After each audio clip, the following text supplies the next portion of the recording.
www.casarema.fr.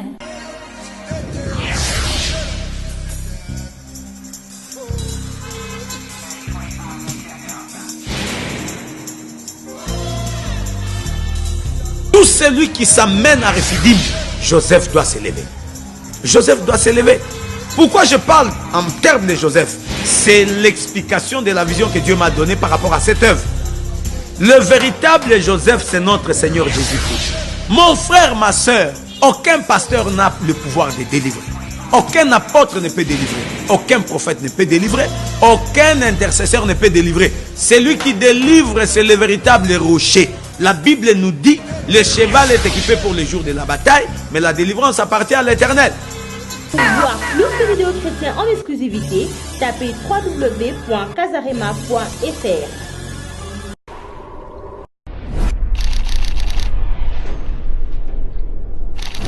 Na la vie nanga oyo nazalelo yango te nazalaki lobi pokotanga okati ya motema yaya bomoi ya moto na se etambolaka na yo moko Yesu nyonso nasala comme au jour au-delà des Jourdains.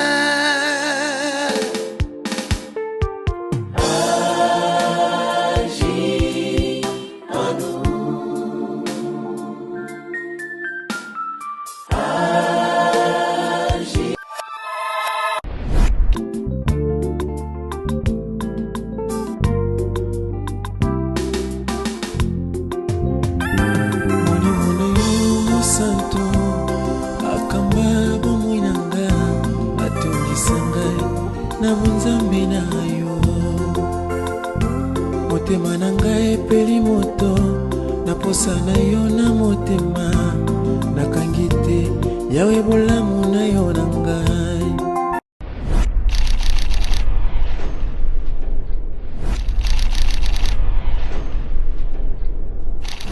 Pour voir plus de vidéos chrétiennes en exclusivité, tapez www.casarema.fr. Shalom, shalom, bien-aimés dans le Seigneur. Bienvenue dans votre émission sur la montagne de Rephidim. Sur la montagne de Rephidim, c'est une émission qui vous édifie, une émission qui vous aide dans la parole du Seigneur, une émission qui vous éclaire. Nous ne pouvons pas commencer cette émission sans pour autant d'abord dire merci à notre Dieu qui nous a donné la force, le courage de pouvoir nous retrouver dans ce cadre. Pour ce faire, je vous demande de prier avec moi. Tendre Père Dieu de toute grâce, nous bénissons ton Saint-Nom pour cette opportunité et nous nous recommandons à toi. Parle-nous au travers de ta parole, édifie-nous au nom de Jésus-Christ. Nous avons ainsi prié. Amen. Alors, bien-aimés dans le Seigneur, nous sommes en train de décortiquer un thème puissant, un thème fort.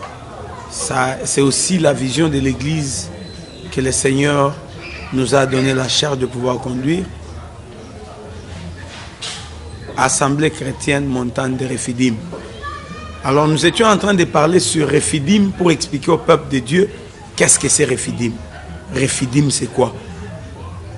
Comme nous l'avions dit autrefois, Rephidim c'est une montagne comme toute autre montagne et nous avions énuméré quelques passages bibliques pour expliquer quand on parle de la montagne par rapport à la Bible, cela ne parle pas seulement d'une montagne, mais ça image aussi la vie de prière.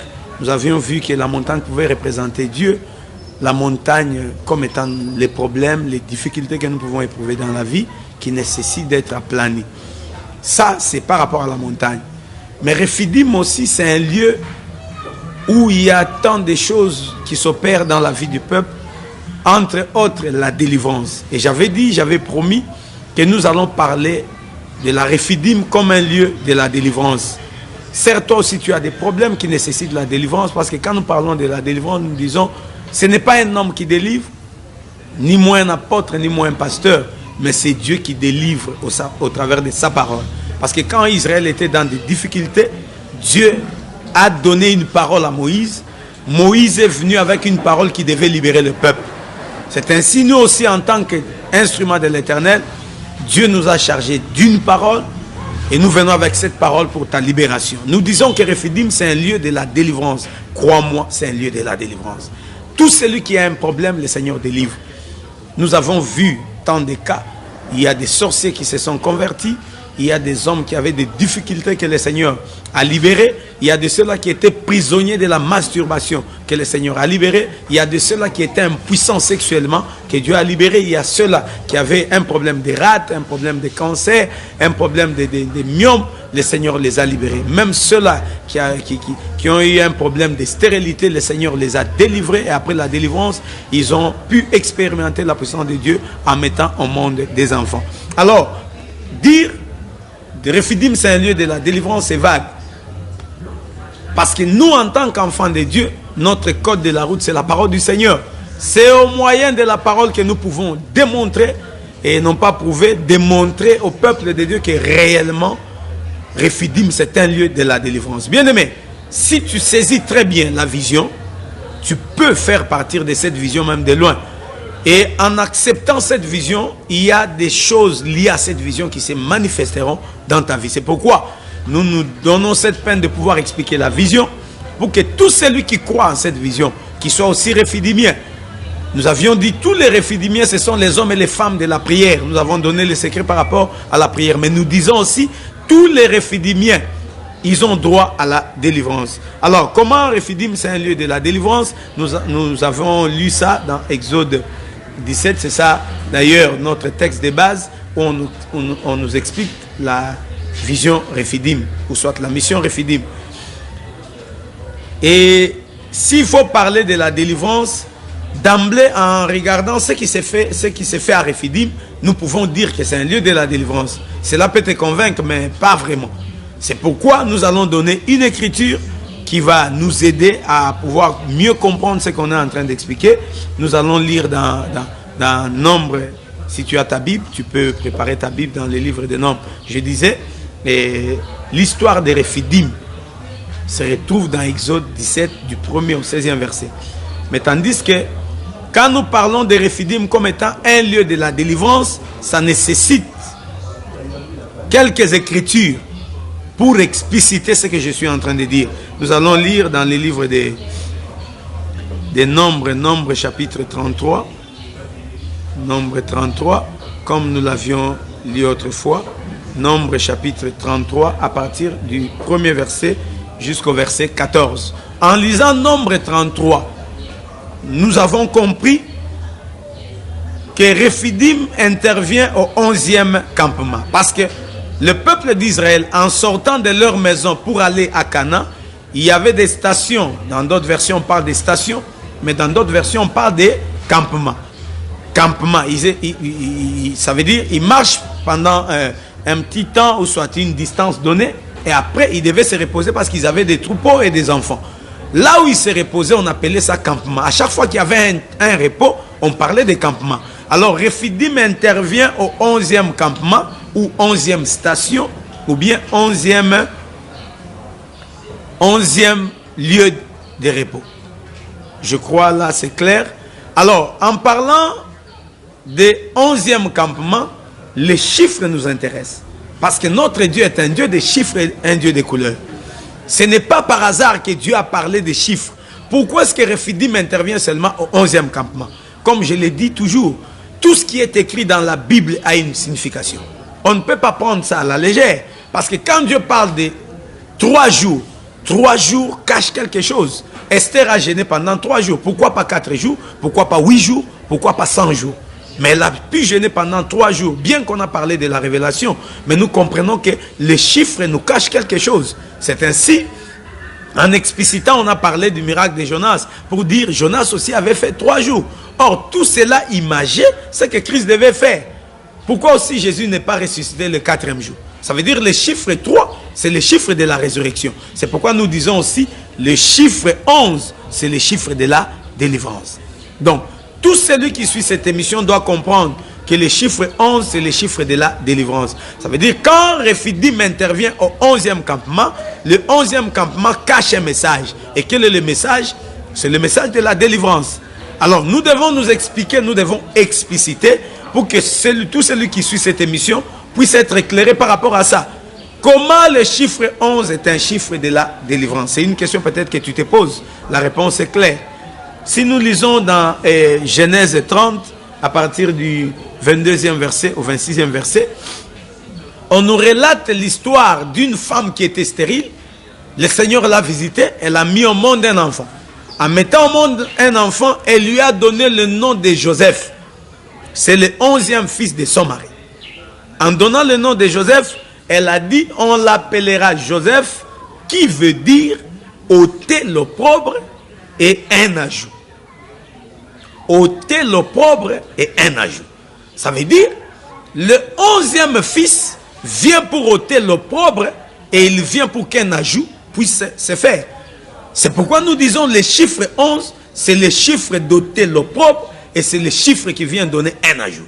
Ça veut dire, Rephidim, c'est un lieu où tout celui qui a l'opprobre dans sa vie, le Seigneur va ôter l'opprobre, non seulement qu'il ôtera l'opprobre, mais il amènera un ajout dans sa vie. Toi qui me suis, peut-être que tu as aussi une situation qui est devenue comme l'opprobre dans ta vie. À Rephidim, Dieu est en train d'ôter l'opprobre. Le chiffre 11 nous parle de Joseph, le 11e fils de Jacob.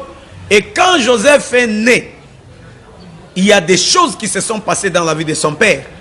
Et qu'est-ce qui s'est passé dans la vie de son père, Jacob? Jacob a pris la conscience de pouvoir quitter la maison de Laban. Et nous disons, le début de la délivrance, c'est la prise de conscience.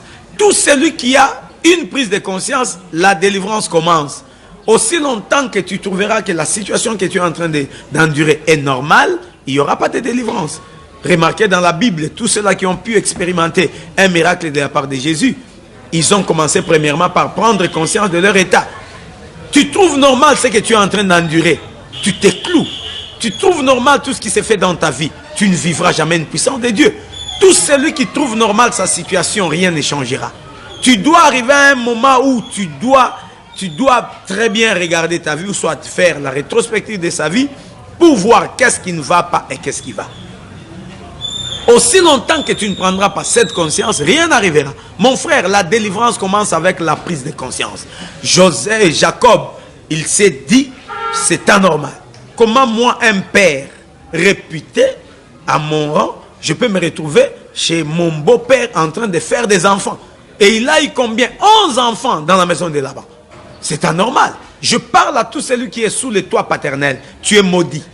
Tu mets des enfants sous le toit paternel, tu es maudit. La Bible dit ceci. L'homme quittera son père et sa mère, s'attachera à sa femme, et les deux deviendront une seule chair. Tu n'as pas besoin du discernement. Partant de ta vie, comprends que toi, tu as besoin de la délivrance. Et à Rephidim, il est en train d'ôter l'opprobre.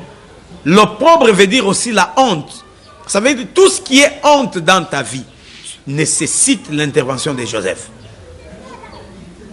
Nécessite l'intervention de Joseph.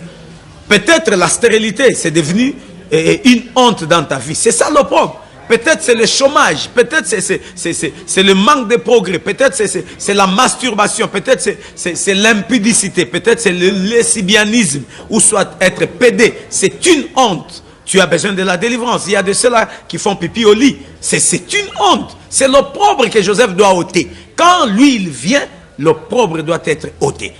Alors, Jacob, quand Joseph est né, il a compris que l'opprobre devait être ôté. Et il s'est décidé de quitter le toit de Laban. Décide-toi de quitter le toit de Laban, toi qui me suis, toi qui suis cette émission. Parce que être sous le toit de Laban, faisant des enfants sous le toit de Laban, c'est une malédiction. Jacob n'était pas béni, il était maudit. C'est pourquoi le jour où, quand il est sorti de la maison, il y a de ceux-là qui se posent des questions, lui, comment se fait-il qu'il était maudit? Oui, il était maudit. Parce que le jour où il a rencontré Dieu, ce n'était pas dans la maison de Laban. C'était en cours de route vers Canaan. Bien-aimé dans le Seigneur, qu'est-ce qu'il avait dit à Dieu quand ils ont combattu toute la nuit? Il a dit, je ne te laisserai point, à moins que tu ne m'aies béni. C'est que Joseph était conscient qu'il n'était pas béni. Or, le contraire ou l'inverse de la bénédiction, c'est la malédiction. Je dis avec assurance, Joseph était maudit tout en étant dans la maison de Laban. Toi qui me suis, si tu es sous les toits de Laban, tu es maudit.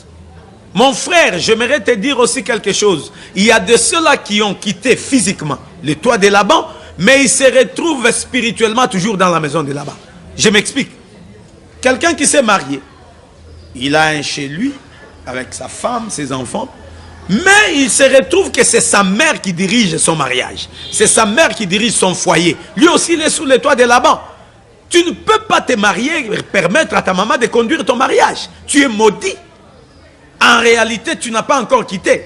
Qui dit quitter? Ça veut dire, c'est toi qui prends en charge ta maison, tu prends tes responsabilités, tu te décides par rapport aux réalités que tu rencontres dans ta maison, sans pour autant avoir la vie de ton papa, la vie de ta maman.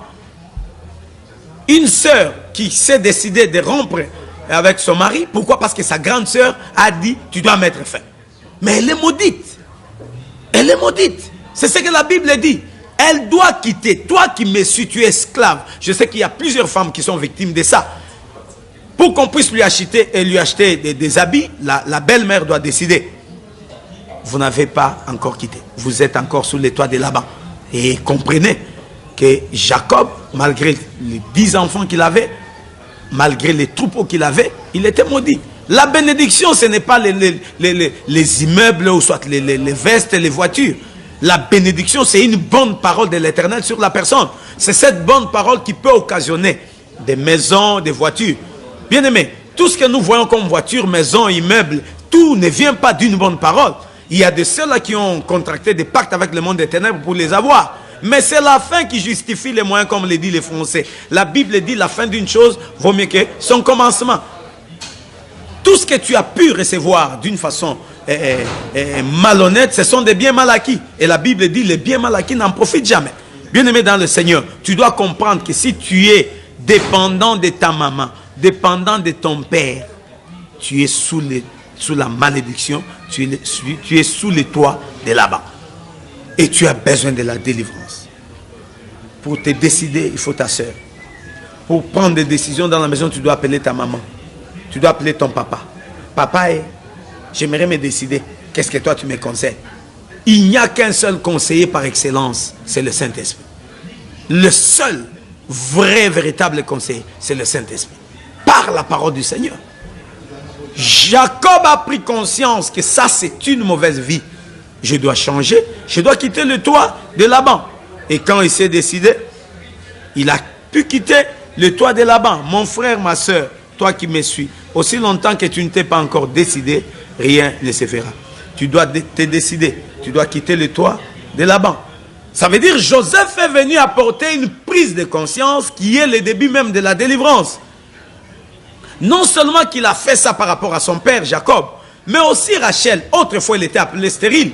Mais si on l'appelle maman de Joseph, c'est parce que Joseph est né. Ça veut dire dans la vie aussi de sa maman, il est venu apporter un nouveau-nom. Ça veut dire il a apporté une délivrance. La délivrance fera à ce qu'on puisse t'appeler d'un nouveau nom. Tu ne seras plus appelé Jacob, mais tu seras appelé Israël. C'est ça la bénédiction. C'est ça d'ailleurs la délivrance. Tu as besoin de la délivrance, mon frère, ma soeur. Peut-être tu es aussi stérile. Et nous l'avions dit autrefois, quand nous parlons de la stérilité, nous ne voyons pas seulement les femmes et les hommes qui ne mettent pas au monde, mais la stérilité parle aussi de l'improductivité. Tu as commencé un ministère, ça fait 20 ans, mais on ne voit rien. Vous n'êtes qu'à 3, tu es stérile. Tu as commencé les études, tu n'es qu'en G1. 5 ans, tu es stérile. Tu t'es marié, jusque-là, vous n'avez pas d'enfant, tu es stérile. Tu as commencé, je ne sais, tes affaires, mais tu n'évolues pas. À chaque fois qu'il y a improductivité, comprends, c'est de la stérilité qu'il s'agit. Or, il n'y a que Joseph qui peut ôter la stérilité. Lui, il est venu pour ôter l'opprobre et pour qu'il y ait un ajout. C'est pourquoi nous disons, Rephidim, c'est un lieu de la délivrance. Tout celui qui s'amène à Rephidim, Joseph doit s'élever. Joseph doit s'élever.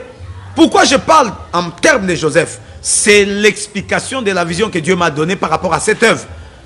Le véritable Joseph, c'est notre Seigneur Jésus-Christ. Nous pouvons lire l'Écriture.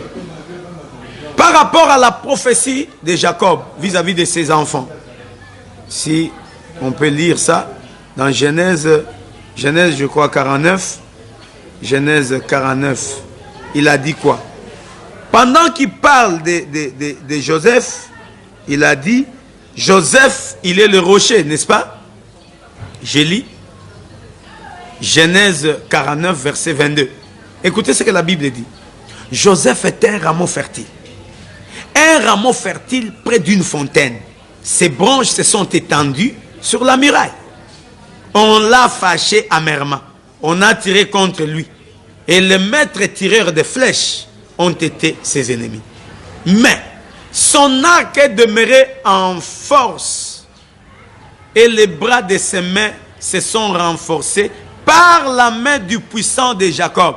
Toi qui poses toujours la question, le puissant de Briali, c'est quoi? C'est un nom d'alliance que Dieu m'a donné quand il m'a donné la vision Rephidim. Vous comprendrez, vous conviendrez avec moi que je ne suis pas hors des Écritures. Parce que autrefois les dieux de Jacob, mais aujourd'hui les dieux de Briali. Autrefois les dieux de Jacob, mais aujourd'hui les dieux de Briali. C'est pourquoi je peux aussi l'appeler le puissant de Briali. Parce qu'aujourd'hui il fait une alliance avec un homme. Et cet homme c'est Briali.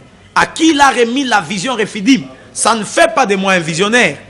Mais c'est lui le véritable visionnaire de Rephidim. Mais au moins le nom d'alliance qu'il m'a donné, c'est le puissant de Briali. Et qui est le puissant de Briali? Ce n'est rien d'autre que Joseph. Or, le véritable Joseph, c'est notre Seigneur Jésus-Christ. Je l'ai dit au monde entier. Le Dieu qui m'a appelé, il a un nom. Il s'appelle Jésus-Christ de Nazareth. C'est lui le rocher frappé. Parce que quand je parle du rocher frappé, je parle par rapport à l'alliance qu'il a avec moi, par rapport à cette vision. L'eau ne peut jaillir que du rocher frappé. À Rephidim, nous avons un rocher qu'on doit frapper pour que ce rocher puisse donner de l'eau. Et le rocher qu'on a frappé, au vu de tous, c'est Christ. À la croix, il a été frappé pour démontrer que le rocher de Rephidim, c'est bien lui. C'est lui qui est en train de réconforter. Et Joseph, c'est lui qui donne la force à Joseph. Le puissant de Jacob. Alors, je continue le verset 22. Nous sommes au verset 24. Mais son arc est demeuré en sa force et les bras de ses mains se sont renforcés par la main du puissant de Briali. Qui l'a aussi fait le pasteur. Ça c'est dans ma version. Le pasteur est la pierre d'Israël. Mais dans ta version, je crois il est écrit le rocher d'Israël. On parle de Joseph comme étant le rocher d'Israël. Et pourtant à Rephidim, l'acteur principal à Rephidim c'est le rocher. Parce que quand le peuple avait besoin de l'eau, Moïse est recouru vers l'Éternel pour dire, Seigneur, ils ont besoin de l'eau. Et qu'est-ce que Dieu avait dit à Moïse? Moïse, je t'enverrai un ange. Et l'ange te montrera le rocher que tu dois frapper. Et quand l'ange a montré à Moïse le rocher, il a frappé le rocher, l'eau est sortie du rocher. Mais on peut lire aussi 1 Corinthiens chapitre 10. 1 Corinthiens chapitre 10, le verset 1 Corinthiens chapitre 10, le verset 4. 1 Corinthiens chapitre 10, le verset 4. Écoutez ce que la Bible dit. Le verset 4. Je parle du rocher, je parle de Joseph. Je disais, Joseph est venu ôter l'opprobre. Or, selon la prophétie de Jacob, on nous montre que Joseph, c'est lui le pasteur. Joseph, c'est lui le rocher d'Israël. Ce rocher d'Israël qui était en activité à Rephidim, 1 Corinthien est en train de nous donner l'éclaircissement pour que nous puissions comprendre de qui il s'agit. C'est pourquoi je me suis précipité pour dire, le véritable Joseph, c'est notre Seigneur Jésus-Christ, parce que c'est lui l'acteur principal à Rephidim. Alors l'écriture confirme ce que je suis en train de dire. Je lis 1 Corinthiens chapitre 10 verset 4. Et qu'ils ont tous bu d'un même breuvage spirituel, car ils buvaient de l'eau de la pierre spirituelle qui les suivait. Et la pierre était Christ. Dans d'autres versions, on parle du rocher qui les nourrissait, du rocher qui leur a donné de l'eau. Le rocher spirituel, c'est Christ. Ça veut dire le rocher dont Jacob est en train de prophétiser n'est rien d'autre que Jésus dans l'ombre. Ça veut dire Joseph, il est l'ombre de Jésus. Or, la Bible nous dit dans Galates 3, verset 24, la loi est un pédagogue qui nous conduit vers Christ. Ça veut dire, en lisant Rephidim, nous voyons l'acteur principal qui est caché, qui amène la délivrance dans la vie du peuple, c'est notre Seigneur Jésus. Mon frère, ma soeur, aucun pasteur n'a le pouvoir de délivrer. Aucun apôtre ne peut délivrer. Aucun prophète ne peut délivrer. Aucun intercesseur ne peut délivrer. Celui qui délivre, c'est le véritable rocher. La Bible nous dit, le cheval est équipé pour les jours de la bataille, mais la délivrance appartient à l'Éternel. Celui qui délivre, c'est l'Éternel lui-même. Nous ne sommes que des chevaux que le Seigneur se sert pour délivrer son peuple. C'est pourquoi tout serviteur qui se respecte, il ne peut pas dire que moi je délivre. Si vous envoyez des gens chez moi, je vais les délivrer. Bien-aimés dans le Seigneur, aucun homme n'a le pouvoir de délivrer, si ce n'est l'Éternel. Parce qu'il est pour nous le Dieu de la délivrance. Il est pour nous le Dieu de la délivrance. Et en parlant de la délivrance, il prend la forme de Joseph. Parce qu'il s'appelle ôter l'opprobre et un ajout. Je crois l'explication est donnée pour certifier que Rephidim, c'est un lieu de la délivrance. Mon frère, ma soeur, peut-être tu es en train de traverser des moments difficiles. Je t'ai montré l'adresse de celui qui peut te délivrer. Lui, il est venu pour ôter l'opprobre. Nous pouvons aussi nous inspirer par rapport à 1 Samuel. 1 Samuel, l'histoire de Goliath que vous connaissez. Il y avait une question qui a été posée. Goliath s'est levé, il a défié Israël pendant 40 jours. Il n'y avait personne pour relever les défis. Saoul ainsi que tous ses soldats, ils se sont retrouvés incapables. Une question a été posée. Qui est capable d'ôter cet opprobre en Israël? Et l'opprobre c'était quoi? C'était Goliath. Dans ta vie aussi il y a un Goliath qui s'est levé. Le Goliath peut être le célibat. Le Goliath qui s'est levé dans ta vie peut être la vie du péché. Ça peut être une maladie, le cancer, je ne sais quoi, le sida. C'est un Goliath qui s'est levé. Et je ne sais pas autant de fois, autant de jours que ça t'a défié. Mais tout ce que je sais, bien qu'il n'y avait personne jusque-là, mais il y a quelqu'un. Et quel est ce quelqu'un? C'est le véritable David. David s'est approché. Il a posé la question de savoir, qu'est-ce qu'on fera à celui qui ôtera cet opprobre? On lui a donné les avantages. Il a dit, oh, moi je me pointerai. Je vais relever les défis. Une question a été posée. Pour que David puisse avoir l'explication, qu'est-ce qu'il a fait? Il est recouru au torrent. Arrivé au torrent, il a pris 5 pierres. Je me pose la question, pourquoi il n'a pas pris 7 pierres? Pourquoi il n'a pas pris 3 pierres? Il a pris seulement 5 pierres. Or, comme je l'ai dit tantôt, notre Dieu est un Dieu de chiffres et de couleurs. Est un Dieu de chiffres et de couleurs. Pourquoi pas le chiffre 4? Pourquoi pas 4 pierres? Mais pourquoi 5 pierres? Ça veut dire, le chiffre 5 nous cache un mystère. Le mystère du chiffre 5, c'est la grâce, c'est le ministère, c'est la guérison. Ça veut dire, il est recouru à la parole pour que la parole puisse lui donner l'explication par rapport à la question posée. Et pourtant, Rachel avait déjà répondu à la question avant qu'on puisse la poser. Et quand elle avait mis au monde, elle avait dit, Joseph veut dire ôter l'opprobre. Or, la question a été posée dans 1 Samuel pour dire qui est digne d'ôter l'opprobre. C'est ainsi, David a amené une pierre. Et j'ai dit prophétiquement, la pierre qu'il avait amenée, la pierre qui devait terrasser Goliath, c'était la pierre d'Onyx, c'était le rocher d'Israël, c'était lui le véritable pasteur ou le berger d'Israël. Bien-aimé, c'est prophétique les choses que je suis en train d'enseigner. David avait une pierre dans sa main, parce qu'il avait 5 pierres, mais en réalité, il a lancé une pierre. La pierre qu'il a lancée devait jouer le rôle d'ôter l'opprobre en Israël. Or, l'opprobre, c'était Goliath. Et nous disons que la pierre qu'il avait prise, c'était la pierre d'Onyx, qui est la prophétie de Joseph. Parce que c'est lui qui doit ôter l'opprobre, c'est lui le rocher d'Israël, c'est lui-même le berger d'Israël. Or, il a dit autrefois, l'Éternel est mon berger, je ne manquerai de rien. Même quand je traverse la vallée de l'ombre de la mort, je n'ai peur de personne. Pourquoi? Parce que sa houlette et son bâton me rassurent. Me rassure. Psaume 23, n'est-ce pas? Me rassure. Bien-aimé dans le Seigneur, tu connais cette histoire. Or, il parlait en tant que prophète. En réalité, Joseph n'était pas le berger. Je m'explique. Pourquoi je dis ça? Le jour où il s'est pointé devant Saoul, quel était l'argument qu'il a avancé pour que Saoul puisse lui donner la confiance de l'avenir du peuple? Il avait dit, quand j'étais en train de paître les brebis de mon père, il s'est fait qu'un ours est venu, le lion aussi est venu. Mais je n'ai pas laissé l'ours et le lion. Je suis parti délivrer la brebis de la gueule du lion et de l'ours. Et quand l'ours allait s'agiter, je l'ai tué. J'ai tué ainsi les lions et j'ai tué aussi l'ours. Ça a une explication prophétique. Mais je m'arrête pour dire ceci. Quand il parlait de ça, il faisait allusion au bon berger qui ne laisse pas ses brebis. Mon frère, ma soeur, tu es une brebis de l'Éternel. À chaque fois que tu es acculé, à chaque fois que tu te retrouves dans des difficultés, à chaque fois qu'il y a un défi, le Seigneur n'est pas à l'aise. Le Seigneur n'est pas à l'aise. Permets à ces dieux que je te prêche de pouvoir porter le manteau de Joseph pour venir ôter l'opprobre dans ta vie. C'est possible qu'il puisse ôter l'opprobre, mais tu dois lui donner cette opportunité.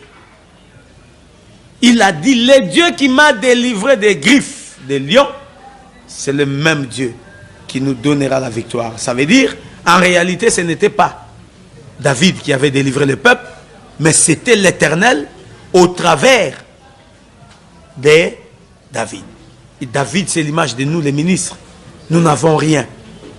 Nous n'avons rien, mais nous avons un homme. Cet homme, c'est le véritable Joseph, le rocher spirituel qui ne nous laisse pas, mais qui nous accompagne partout où nous allons. Il est prêt. Son souci, c'est de nous abreuver de l'eau pure, de l'eau de la source, pour que nous soyons délivrés. Bien-aimés dans le Seigneur, l'opprobre a été ôté du camp d'Israël par une pierre. Et la pierre dont il est question, c'est la pierre d'onyx, c'est notre Seigneur Jésus-Christ qui est le véritable Joseph. C'est pourquoi nous nous permettons de dire, Rephidim, c'est un lieu de la délivrance. Tout celui qui a besoin de la délivrance, mon Dieu est capable de te délivrer. Peut-être tu te retrouves sous les chaînes du célibat.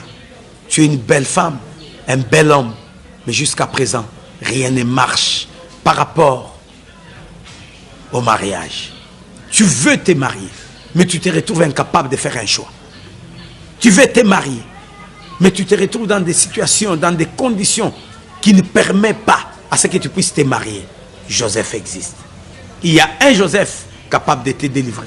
Tu te retrouves dans le mariage, mais ne vivant pas le bonheur du mariage. Tu as besoin de la délivrance. Il y a de ceux-là, on parlera de ça. Il y a de ceux-là qui se sont retrouvés dans le mariage, mais ayant une femme de nuit. La femme de nuit peut rendre l'homme impuissant. La femme de nuit peut rendre l'homme insensible au désir de sa femme. La femme de nuit peut rendre une femme frigide. Tout ça nécessite une délivrance. Parce que quand tu as un mari de nuit, c'est l'opprobre, c'est une honte. Tu ne parviendras pas à émerger dans la vie. Toi qui as des maris de nuit, tu fais des rêves, même si tu n'as jamais raconté ça à ton mari, à ta femme, mais tu as besoin de la délivrance. Il y a de ceux-là qui sont sorciers. Toi aussi, la sorcellerie, c'est l'opprobre. Il n'y a qu'une seule personne qui est capable d'ôter l'opprobre dans ta vie, c'est Joseph. C'est le véritable Joseph qui est capable d'ôter l'opprobre. Mon frère, ma soeur, cette émission est pour toi.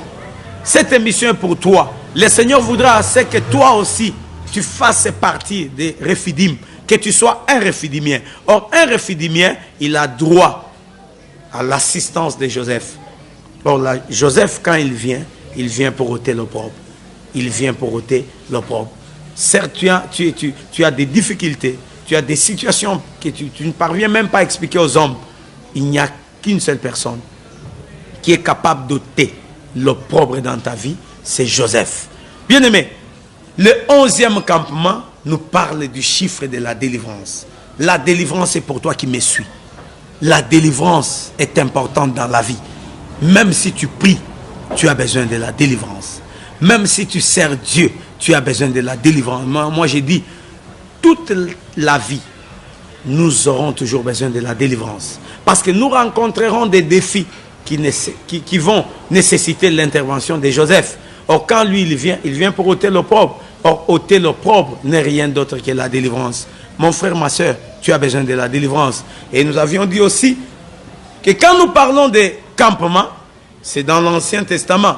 Mais dans le Nouveau Testament, on ne parle pas de campement, mais on parle de génération. C'est pourquoi je vous ai exhorté de lire Matthieu chapitre 1er, du 1er au 17e verset. Vous allez comprendre que la 11e génération nous parle de Boaz.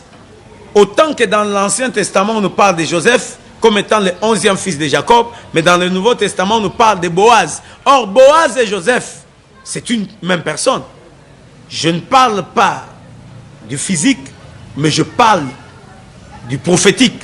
Ça veut dire, le Joseph dont il est question, c'est lui-même Boaz. Parce que le travail que Joseph est en train de faire, c'est le même travail que Boaz est en train de faire. Ça veut dire, prophétiquement, Boaz est égal à Joseph. Nous pouvons parler de Boaz, nous pouvons parler de Joseph. Et pourtant, le véritable Boaz qui est venu pour libérer nos vies, c'est notre Seigneur Jésus. C'est lui le proche parent, c'est lui qui a le droit des rachats. Or, Dieu, il pouvait dans toute sa puissance faire descendre un homme comme ça pour qu'il vienne nous libérer. On pouvait croire. D'ailleurs, ça allait être une raison pour que ceux-là qui ne croient pas en Jésus puissent croire pour dire il est venu d'en haut. Mais Christ parlait, je suis venu d'en haut. Mais il est né par une femme. Pourquoi naître par une femme? Peut-être tu te poses des questions.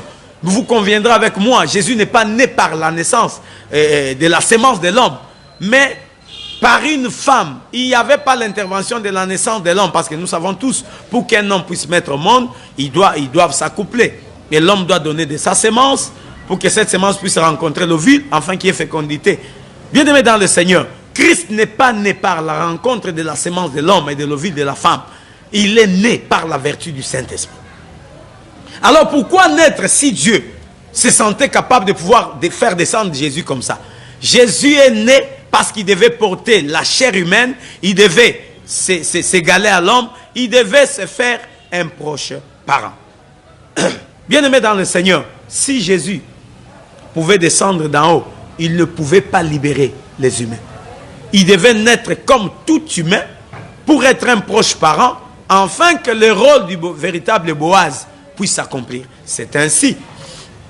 Joseph n'a pas touché Marie pendant qu'elle était enceinte, bien qu'il y a des hommes bêtiseurs qui disent que c'est Joseph qui a connu Marie pour que Joseph et Jésus puissent naître. C'est du blasphème.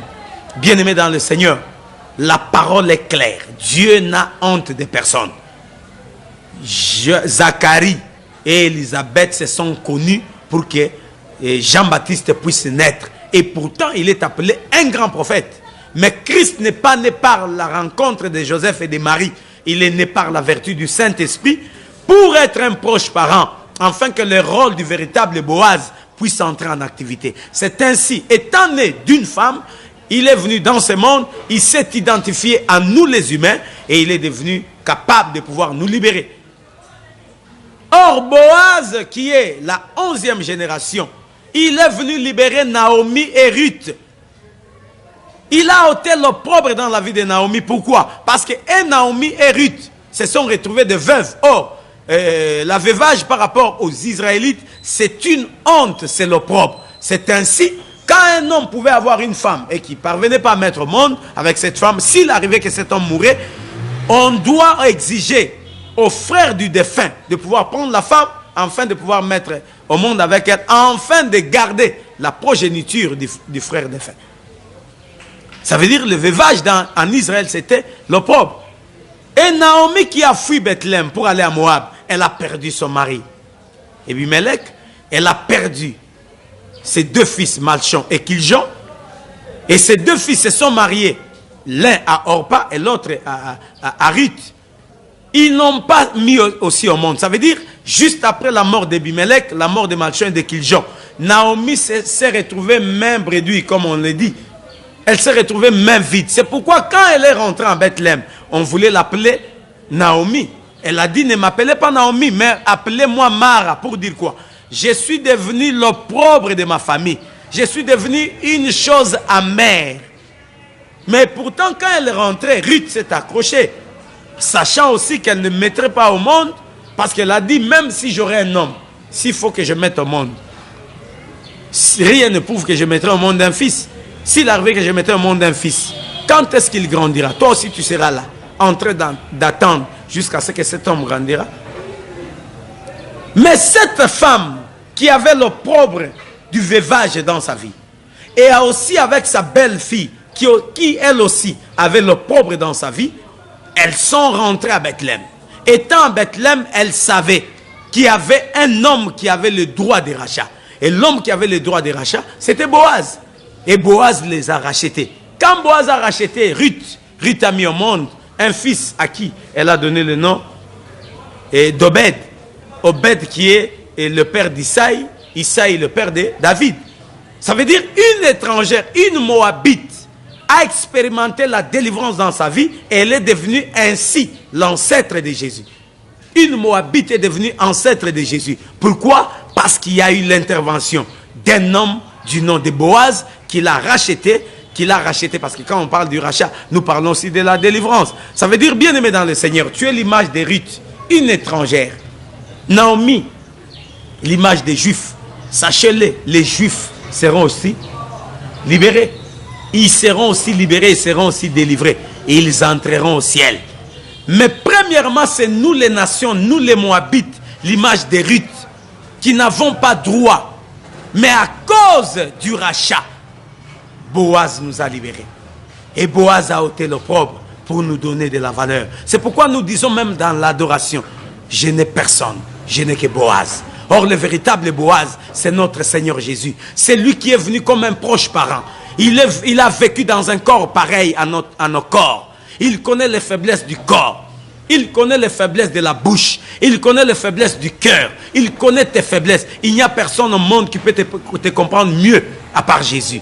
Et lui, c'est lui le véritable Boaz qui joue le rôle du véritable Joseph qui est venu pour ôter l'opprobre dans ta vie. Nous avons un Boaz au ciel. Nous avons un Boaz au trône de la majesté suprême. Il a fait le travail. Quitte à toi d'accepter le travail de Boaz pour que tu sois aussi racheté. C'est pourquoi la Bible dit, nous n'avons pas été rachetés par des choses périssables, l'or ou l'argent, mais nous avons été rachetés par son sang. Ça veut dire, le véritable Boaz, il a payé de sa vie pour que toi et moi, nous soyons délivrés. C'est ainsi nous disons, celui qui peut délivrer à l'église n'est que Boaz. Parce que le véritable Boaz, c'est notre Seigneur Jésus-Christ. Mon frère, ma soeur, tu as un problème de rein. Tu as un problème du cancer. Tu as un problème de prostate. Tu as un problème du sida.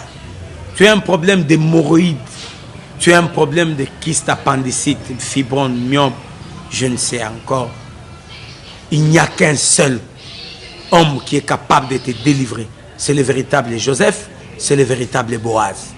Or, l'ombre cachait quelqu'un derrière Boaz, l'ombre cachait quelqu'un derrière Joseph. Le véritable Joseph, c'est notre Seigneur Jésus-Christ.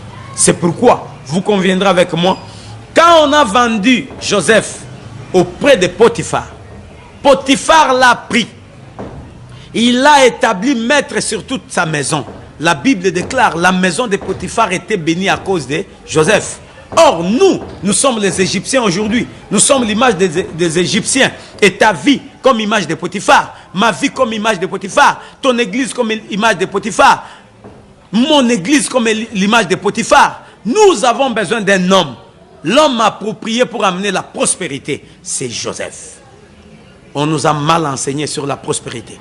La prospérité vient quand nous avons comme Joseph, quand nous avons établi Joseph comme maître de nos vies. On a vendu Joseph, Christ aussi a été vendu. Il a été vendu par ses propres frères pour que nous les nations, nous puissions l'acheter. Nous l'avons acheté par la foi. Souvenez-vous, la Bible déclare, venez aux eaux. Même vous qui n'avez pas l'argent, venez acheter. Comment quelqu'un qui n'a pas l'argent peut acheter? Ça veut dire, ce qui nous a permis d'acheter Joseph, que je vous prêche aujourd'hui, c'est notre foi. Notre foi, c'est l'argent des choix qui nous a permis pour que nous puissions acheter Joseph. Et aujourd'hui, Joseph est chez nous, les nations. Joseph est chez nous, les Potiphar. Et conséquence de la présence de Joseph, nos maisons sont bénies et nous expérimentons la prospérité. Bien-aimés dans le Seigneur, c'est sur la montagne de l'Éternel que le Seigneur nous révèle de tels secrets. Tu peux être aussi Rephidimien, parce que nous disons Rephidim, c'est un lieu de la délivrance. Et en acceptant d'être à Rephidim, tu peux expérimenter la délivrance. Que Dieu bénisse les hommes qui viennent de partout pour venir prier avec nous à la montagne de la Rephidim. Toi qui me suis à Paris, en France, il y a aussi Rephidim à Bordeaux. Tu peux nous appeler, on te donnera les précisions par rapport à l'Assemblée chrétienne montagne de la Rephidim de France. Et Rephidim peut se retrouver aussi en Australie bientôt, au Gabon bientôt, en Autriche. C'est possible que tu sois aussi un Rephidimien. C'est pourquoi nous lançons aussi un appel à tous les Rephidimiens. Nous voulons acheter une parcelle pour le temple de l'Éternel. Souvenez-vous par rapport à ce que j'avais dit autrefois, le centenier romain était un païen. Il ne connaissait pas Dieu, mais pourtant il avait contribué pour la construction du synagogue. Quand son serviteur était malade, les sacrificateurs, s'il vous plaît, ils ont dit, il mérite que tu lui accordes cela. Ça veut dire, toi qui me suis, si tu te décides de pouvoir contribuer pour l'achat de la parcelle, du temple de l'Éternel, tu mériteras qu'il puisse t'accorder ce dont tu as besoin. Ce sont les principes bibliques qui nous permettent de pouvoir vous exhorter, lancer un appel pour que tout celui qui veut soutenir l'œuvre de l'Éternel puisse contribuer. Ta contribution est la bienvenue. Tu peux nous appeler à n'importe quel moment, même si tu as des préoccupations par rapport à la parole du Seigneur, nous sommes là pour toi. Nous allons t'aider, nous allons te donner des explications pour que le Seigneur puisse t'éclairer encore davantage. Le Seigneur a donné comme don à l'Église ses serviteurs. Ces serviteurs que nous sommes des dons. C'est pourquoi j'avais dit dans mes émissions précédentes, tu dois avoir de l'estime et de la considération envers les hommes de Dieu, parce que ce sont les porteurs de ta bénédiction. Ils peuvent te bénir. Je l'avais dit, le diable, sachant ça, il cherche à nuire à l'Église en prenant les faiblesses des hommes de Dieu pour que le peuple n'ait pas confiance aux hommes de Dieu. Vous devez aussi comprendre qu'il y a trop de faux et on nous met tous dans un même sac. Bien-aimés dans le Seigneur, là où on parle des faux, il y a aussi les vrais. Si vous êtes convaincu que je suis un vrai apôtre de Jésus-Christ et que cette œuvre, c'est son œuvre, ne tardez pas, contribuez, le Seigneur vous bénira. Dans notre prochain numéro, nous allons parler en vif de la délivrance, parce que la délivrance laisse à boire et à manger. Aujourd'hui, partout dans le monde, quand il s'agit de la délivrance, il y a de cela. Pour dire non, ça c'est la délivrance. Bien-aimés dans le Seigneur, en quoi cela a des rapports? Quelqu'un qui a la sorcellerie, c'est un esprit qu'on lui a donné. L'esprit n'est chassé que par un esprit. Or, nous avons un esprit supérieur. L'esprit supérieur, c'est l'esprit de Jésus-Christ, qui est le Saint-Esprit. C'est par le Saint-Esprit qu'on peut chasser l'esprit de la sorcellerie. On nous avait envoyé un frère qui est venu de l'Europe. Il est venu jusqu'au Congo pour passer par la délivrance par rapport à la sorcellerie. Dieu l'a délivré, ça n'a pas fait une semaine. Dieu l'a délivré. Ici, on a expérimenté cela. On avait fait un appel des sorciers. En plein culte, il y a eu des sorciers qui se sont levés. Il y a de ceux-là qui ont accepté la conversion. On a prié pour eux, le Seigneur les a délivrés. On nous a amené des enfants qui étaient sorciers. 3 jours après, le Seigneur les a délivrés. Le Seigneur est capable de délivrer, même si ton enfant est sorcier. Si tu peux payer les billets pour venir avec lui, ou soit tu peux envoyer les billets pour qu'on vienne faire le travail, notre Dieu, le véritable Joseph, va délivrer ton enfant. Alors, bien-aimés dans le Seigneur, nous vous promettons dans notre prochain numéro pouvoir expliquer la délivrance dans la profondeur, et on va expliquer aussi par rapport aux armes que le diable est en train d'utiliser en ces temps de la fin pour nuire au peuple de Dieu. Et je sais que vous serez bénis. Et si ce message vous a plu, faites des commentaires. Vos suggestions sont les bienvenues. Nous sommes là pour vous. Et si vous voulez qu'on puisse améliorer ce travail, donnez-nous vos conseils. Si vous voulez aussi apporter votre soutien par rapport à cette émission, si tu aimes ça, soutiens cette émission, le Seigneur te bénira. Alors nous sommes presque arrivés à la fin de notre émission. Je ne peux pas clore cette émission sans pour autant dire merci à notre frère Blaise Manzambi qui a eu l'initiative de Casarema, aussi à notre frère Caleb, le réalisateur, et au DG de Casarema Kinshasa, ainsi que toute son équipe. J'ai dit aussi merci à ceux-là qui soutiennent cette émission. Le partenaire numéro 1 de cette émission, Papa Jacques Ngonda Imene, ainsi que sa femme Maman Pati Ngonda. Que Dieu vous bénisse. Que Dieu bénisse toute la famille Ngonda Imene. Je vois Jiken Ngonda Imene, Irène, je vois Suzy, je vois Shekina, je vois Grace, je vois Teresa. Vous êtes nombreux, que Dieu vous bénisse. Et j'ai dit aussi merci à Jojo Ngonda Imene et à sa femme Nanou Bangabanga. J'ai dit merci à toute la famille Bangabanga. Que Dieu vous bénisse. J'ai dit à la grande famille Refidim. Refidim Bordeaux, je vois Papa JP, Maman Lily, Papa Blaise, à qui Maman Kevin dit des gros bisous.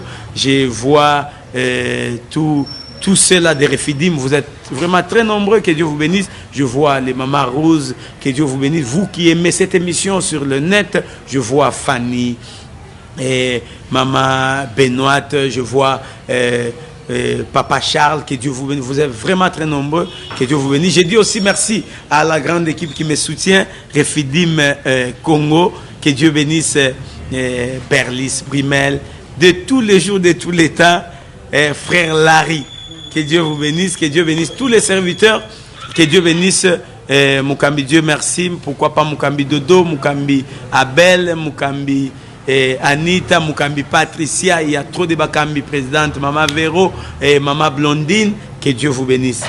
À la prochaine, d'ici là, portez-vous bien.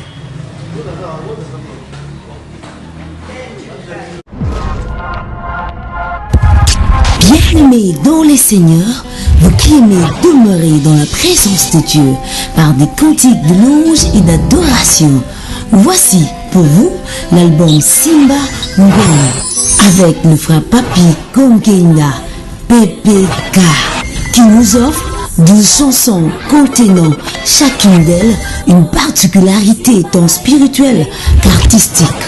Mukumu Pekembo. Entrez dans ces parvis avec des cantiques de louange, dansez devant le roi de gloire.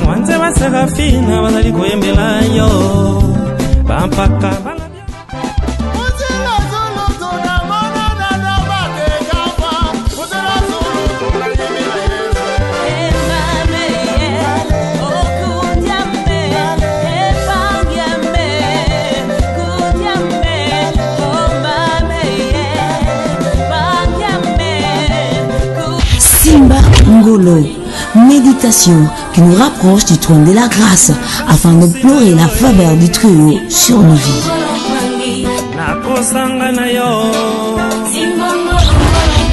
Et Yahweh, supplication éternelle, relève la force de ton serviteur.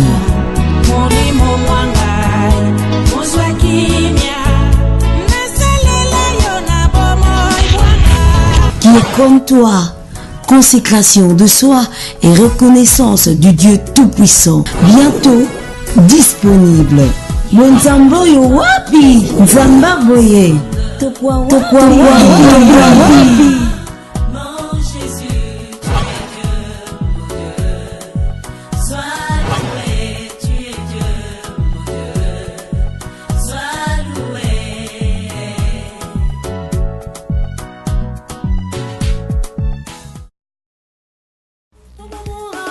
Le Centre chrétien Béret présente le nouvel album de la sœur Stéphanie Kadiebou, Au rythme de ta voix. Au rythme de ta voix, un album riche en couleurs et en louanges. Au rythme de ta voix, une atmosphère qui demeure sous la présence de Dieu.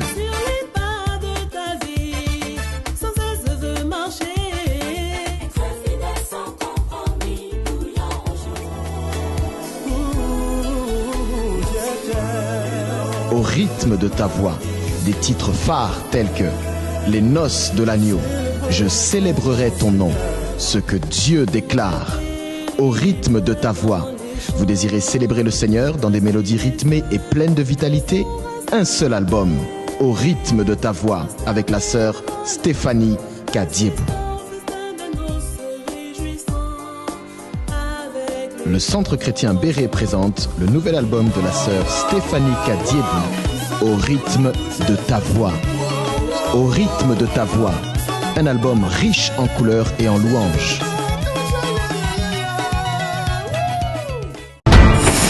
Nouveau sur Casarima, la box Orao TV. Avec cette box, retrouvez Casarima à la télévision. Découvrez des chaînes de télévision telles que Casarima TV, RTNC, RTGA, Télé Congo, Télé 50, Digital Congo, TPA Angola, B1 Télévision, Nollywood TV, Malébo TV, IDFin et tant d'autres.